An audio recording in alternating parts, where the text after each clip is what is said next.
அதிவீர ராமப்பன். இப்போ என்னன்னா அமைச்சர்கிட்ட அதிமுகவினுடைய கூடலூர் சட்டமன்ற உறுப்பினர் கேள்வி கேட்கிறாரு, எங்களுக்கு வந்து எங்க தொகுதிக்கு நியோ டைட்டில் பார்க் அமைச்சு கொடுக்கணும்.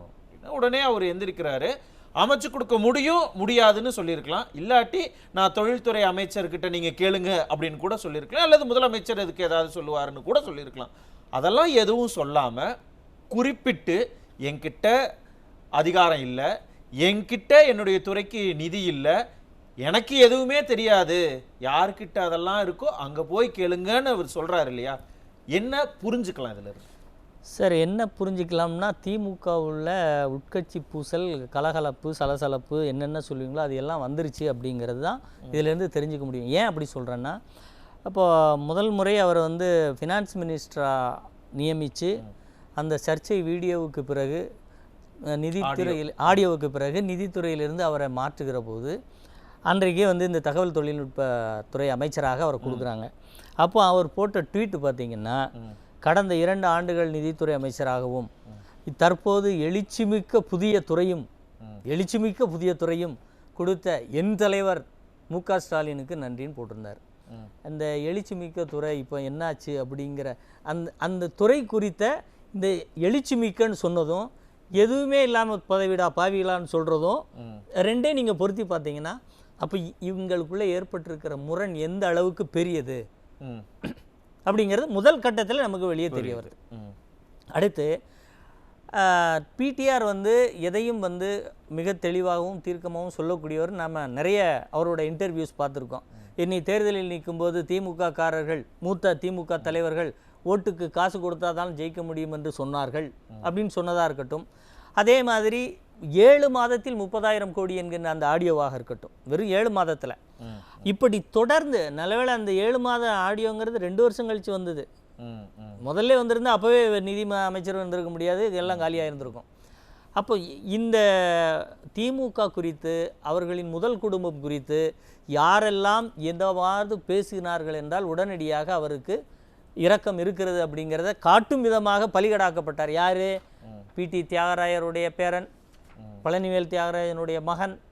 திமுகவினுடைய வரலாறு தெரியுமா நாங்கள்லாம் அப்படின்னு சொல்லக்கூடிய ஒரு நல்ல குடும்பத்தில், அதாவது குடும்ப அரசியலில் நான் அதிமுக எதிர்க்கிறது, பட் இருந்தாலும் நீங்கள் கொண்டாடுறீங்க, அந்த கொண்டாட்டத்தில் இருக்கக்கூடிய மிக முக்கியமானவர் முதல் மரியாதை அவருக்கு தானே கொடுக்கணும். அப்போ அங்கே உள்ளவரே நீங்கள் இந்த அளவுக்கு நெருக்கடி கொடுத்தீங்கன்னா, அப்போ திமுக குடும்பத்தினுடைய அந்த அழுத்தம், அந்த அதிகாரம் மற்ற நிர்வாகிகள் எம்எல்ஏக்களிடம் எந்த அளவுக்கு பரவி இருக்கு? இதில் ஒரு 3 விஷயமா இதை வந்து நம்ம பிரித்து பார்க்க வேண்டியிருக்கு. முதல்ல அவர் சொன்னது என்னன்னா, தன்னுடைய துறைக்கு எதுவும் இல்லை, நிதி ஆதாரம் ரொம்ப கம்மியாக தான் இருக்குது, அவருக்கு அதிகாரம் இல்லை அப்படிங்கிறத அவர் 2ஆவதாக குறிப்பிட்டிருக்காரு. 3ஆவதாக வந்து தொழில்துறை தான் இதில் சம்மந்தப்பட்டிருக்கு அப்படின்னு சொன்ன அந்த விவகாரம். இந்த 3ஐயும் நம்ம பிரித்து பார்க்கலாம். முதல்ல இந்த துறைக்கு, தகவல் தொழில்நுட்ப துறைக்கு ஏன் நிதி ஒதுக்குறது இல்லை?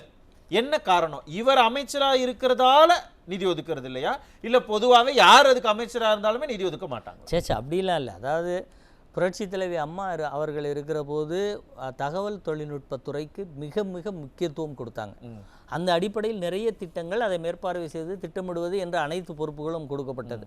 இது எப்படி எனக்கு தெரியும்னா, ஒரு முறை முன்னாள் தகவல் தொழில்நுட்ப அமைச்சரோடு ஒரு மீட்டிங்கை நான் ஷேர் பண்ணும்போது அதில் அவர் அடுக்கிய அத்தனை திட்டங்களுமே வந்து புரட்சி தலைவி அம்மா வந்து தகவல் தொழில்நுட்பத்திற்கு எவ்வளவு முக்கியத்துவம் கொடுத்தார் என்பதை அவர் தன்னுடைய வாயாலே சொன்னார். ஆனால் இன்றைக்கு ஆட்சியில் இருக்கக்கூடிய அதே தகவல் தொழில்நுட்பத்துறை அமைச்சர் இது ஒரு வெற்று பதவி என்று சொல்கிறார்னா, ஒரு தகவல் தொழில்நுட்பம் வெற்றாக இருந்தால் இன்றைக்கு இருக்கிற சூழ்நிலை, அப்போ அந்த மாநிலத்தினுடைய ஆட்சி முறை, வளர்ச்சி அடுத்த தலைமுறையினரை இன்னும் கொண்டு போக வேண்டியது, இல்லை அரசு அலுவலகங்களின் கட்டமைப்புகளை மாற்ற வேண்டிய பொறுப்பு, இப்படி பல பொறுப்புகள் தகவல் தொழில்நுட்பத்துக்குள்ளே இருக்கு இல்லையா? அன்னைக்கு உலகம் கையடக்கத்துக்குள் கொண்டு வந்து விட்டோம். அந்த கையடக்கத்துக்குள் கொண்டு வருவதற்கு காரணமான தகவல் தொழில்நுட்பம். அந்த தகவல் தொழில்நுட்பத்தில் இப்போது இருக்கிற அமைச்சர் கையை கட்டி கொண்டு இருக்க சொல்லியிருக்கிறார்கள்னா, அப்போ முன்னேற்றம் என்பது கைகட்டப்பட்டிருக்கிறது திமுக ஆட்சியில். ஒன்றா, ஏன் தொழில்துறை அமைச்சரை அவர் டார்கெட் பண்ணுறாருன்னா, அன்றைக்கு நிதி அமைச்சராக இவர் பதவியை பறிக்கிற போது தான் டிஆர் பாலு அவர்களுடைய மகனான தொழில்துறை அமைச்சரை இன்றைக்கு கொண்டு வந்து அதே தேதியில் அமைச்சராக்குறாங்க. அப்போது அதே தகவல் தொழில்நுட்ப திமுகவினுடைய ஐடி விங், இவரும் மாநில செயலாளராக இருந்திருக்கார், அவரும் மாநில செயலாளராக இருக்கார். அப்ப இவங்க 2 பேர்களில் யாரை உயர்த்துவது, யாருக்கு அதிக அதிகாரம் கொடுப்பது என்பதை இந்த அமைச்சர் பதவி மாற்றத்தின் மூலமும், அதில் தொழில்துறை அமைச்சருக்கு அதிகப்படியான அதிகாரமும் பொருளாதார நடமாட்டமும் திட்டங்களை செயல்படுத்துவதற்கான அதிகாரமும் கொடுத்திருக்கிற போது, அப்போ இவரை வைத்து என்னை மட்டம் தட்டுகிறீர்கள், இல்லை இவரை வைத்து என்னை வெட்டிவிட பார்க்கிறீர்கள் என்பதை மிக சூசகமாக தெளிவாக அவர் சட்டசபையில் வச்சார். ராஜாவுக்கு அதிமுக்கியத்துவம் கொடுக்கப்படுது.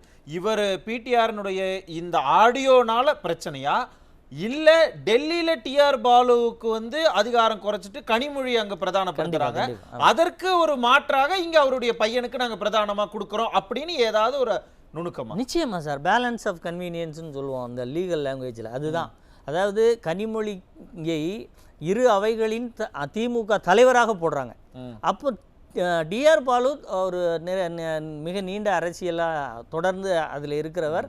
யார் வந்தாலும் முரசொலி மாறனுக்கு பிறகு இவரை தான் தலைவராக போட்டுட்டு இருக்காங்க இரு அவைகளுக்கும்.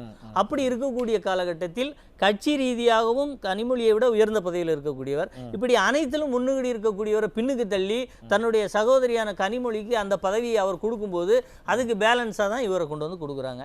பாவம் பிடிஆர் நம்ம பழனிவேல் தியாகராஜனுக்கு அவங்க அப்பா இல்லை, அவர் இருந்தால் நான் இருக்கும்போது என் பையனை இப்படி விட்டுருவீங்களான்னு கேட்டிருப்பாரு.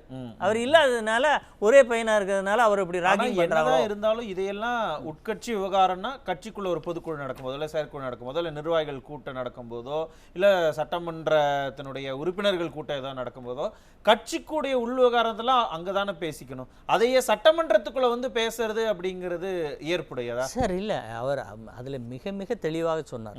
என்னன்னா, கட்சி ரீதியான பதவி குறித்து அதில் விவாதிக்கல, என்னுடைய துறை ரீதியாக நான் எப்படி இந்த துறையில் வைக்கப்பட்டிருக்கிறேன் என்பதை மிக தெளிவாக சொன்னார். அதற்கு கூட சபாநாயகருக்கு பொறுக்கலைங்க. ஒரு அமைச்சர் என்னிடம் இந்த துறைகள் தான் இருக்கிறது, இவ்வளவு தான் அதிகாரம் இருக்கிறது, நான் வந்து அதிகாரமற்ற ஒரு அமைச்சராக இங்கே அமர்த்தப்பட்டிருக்கிறேங்கிற துணியில் பேசினா, நீங்கள் பாசிட்டிவாக பேசுங்கன்னா பாசிட்டிவாக அந்த அமைச்சரை வச்சிருக்கணும்ல, அந்த அமைச்சரை பாசிட்டிவாக வைக்காம. ஆனால் ஒன்று சார், அவர் திமுக அமைச்சருங்கிறதுனால சட்டப்பேரவையில் இருக்கிற சிசிடிவி கேமரா கொஞ்சம் வேலை செஞ்சிருச்சு, அதனால நமக்கு இதெல்லாம் தெரிஞ்சுது. அதுவும் கரெக்டாக இருக்கும்ல, நிச்சயமா நடந்து பார்க்கலாம். தொடர்ந்து மு.க. ஸ்டாலின் வந்து சொல்லிக்கிட்டே இருக்கிற திமுகவில் இந்த பொதுக்குழுவில் அவர் பேசினதெல்லாம் நம்ம பார்த்தோம். அங்கங்கே பிரச்சனைன்னு இப்போல்லாம் சமாளிச்சுட்டு இருந்தாங்க. ஏதோ அங்கொன்றும் இங்கொன்றும் நடக்கிற பிரச்சனைகள் எல்லாம் ஏன் பேசுகிறீங்க அப்படின்னு. ஆனால் இப்போ சட்டமன்றத்துக்குள்ளேயே அவங்க அமைச்சர்களே பிரச்சனைகளுக்கு காரணமாக இருக்கிறாங்க. ஏன்னா இதுக்கு முன்னாடி பொன்முடி, அதுக்கு முன்னாடி துரைமுருகன், இந்த மாதிரி எத்தனையோ பேர், ஏன் சேகர் பாபு ஒரு சக கூட்டணி எம்எல்ஏவையே ஒரு சட்டமன்றத்திலே பேசினார். ஏன் தொடர்ந்து மு.க. ஸ்டாலினுக்கு தலைவலியாகவே இருக்கிறாங்களா இந்த திமுகவினுடைய அமைச்சர்கள்? நிச்சயமா சார், இப்போ இந்த விஷயத்தில் கூட முழுக்க ஸ்டாலின் அவர்களுக்கு தலைவலியை ஏற்படுத்த வேண்டும் என்பதற்காக இவர் சொல்லியது தான். இப்போ எனக்கு முன்னாடி விவாதிக்கும் போது கூட சொன்னாங்க, இவருடைய துறையில் பூங்காக்கள், டைட்டில் பூங்காக்கள் இல்லைன்னு. இல்லை, எல்காசிஸ் அவர்கிட்ட தான் இருக்குது. எல்காசிஸில் வந்து சென்னை சோழிங்கநல்லூர், சென்னை விளாங்குறிச்சி, மதுரை இளந்தகுளம், மதுரை கோவை விளாங்குறிச்சி இருக்குது, மதுரை இளந்தகுளம், மதுரை வடபழஞ்சி, திருச்சி நாவல்பட்டு, இன்னும் நிறைய ஐடி பார்க்குகள் இந்த எல்காசிஸ் இவருடைய கட்டுப்பாட்டின் கீழே இருக்கு.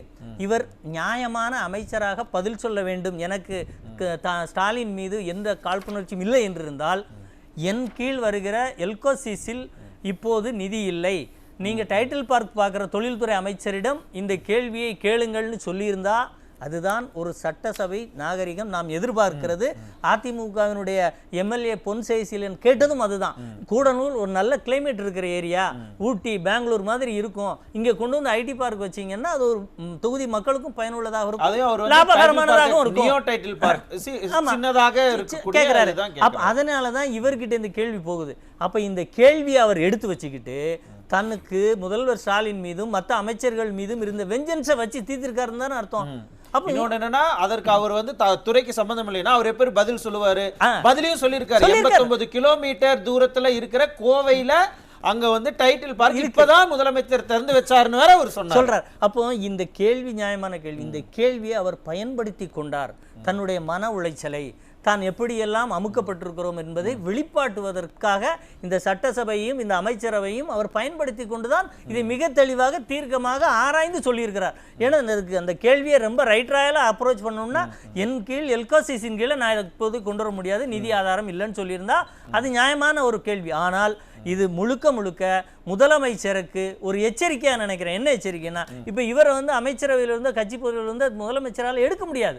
ஏன்னா இவர் பேசி வைத்திருக்கிற அந்த பழைய பேசி வைத்திருக்கிறதாக சொல்லப்படக்கூடிய ஆடியோ விவகாரங்கள்ல இருந்து ஒவ்வொரு விஷயத்திலும் மிக மிக புள்ளி விவரமாக நிதி அமைச்சராக இருந்திருக்காரு. இவர் என்னென்ன டேட்டாவை எப்படி எடுத்து வச்சிருக்காரோ, என்ன தெரிஞ்சு வச்சிருக்காரோ, இவரை வெளியே விட்டோம்னா அது எவ்வளவு பயங்கரத்தை திமுகவுக்கு ஏற்படுத்துமோன்னு பயப்படுறதுனால, அஞ்சு நடுங்கிறதுனால இவர் வந்து தன்னுடைய ஆயுதமாக இதை எடுத்து விட்டுருக்கார். ஆனா இப்படி எல்லாரும் முதலமைச்சரை பயமுறுத்தினா மிரட்டுனா அவர் என்னதான் சார் தூங்க முடியாம தவிப்பார். வேற என்ன செய்வார் சார்? வேற ஒன்றும் செய்ய மாட்டார். இப்ப சமீபத்தில் சென்னையில ஒரு எம்எல்ஏ தொடர்ந்து எம்எல்ஏவோட ஆட்கள் போய் அராஜகம் பண்றாங்க, பிரபாகரன் எம்எல்ஏவோட ஆட்கள்னு செய்தி வருது. இந்த இரும்பு கரம் சர்வாதிகாரி இவன் இப்படி சொன்ன முதலமைச்சரை ஸ்டாலினை எங்கன்னு கேட்டீங்கன்னா தூங்க முடியாம முழிச்சிட்டு இருக்காரு.